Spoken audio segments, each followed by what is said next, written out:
Hand expressing milk. Ang pag-express ng gatas ng ina gamit ang kamay ay isang paraan para makakuha ng gatas nang hindi gumagamit ng pump. Ginagawa ito sa pamamagitan ng banayad na pagmasahe at pagpisil sa suso upang mapalabas ang gatas. Nakakatulong ito sa paglunas ng pagkapuno ng suso, engorgement, pag-ipon ng gatas para sa pagpapakain o pagpapanatili ng supply ng gatas kapag malayo sa sanggol.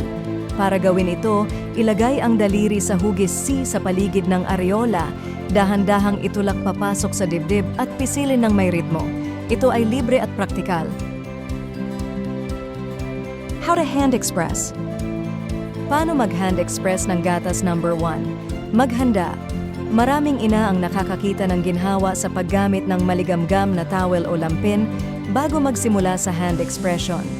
Kung kasama mo ang iyong sanggol, ang skin-to-skin contact ay isang mahusay na paraan upang magbigay ng init at makatulong sa letdown reflex o paglabas ng gatas. Number 2, gently massage your breasts ng malumanay.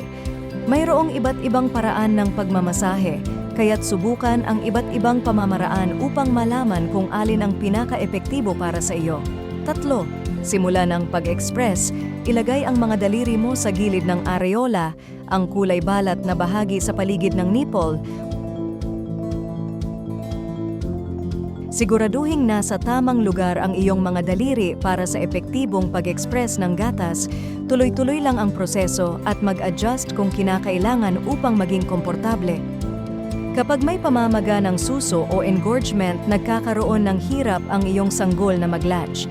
Maaari kang mag-express ng kaunting gatas upang lumambot ang suso na makakatulong upang mas madali para sa iyong sanggol na mag-latch.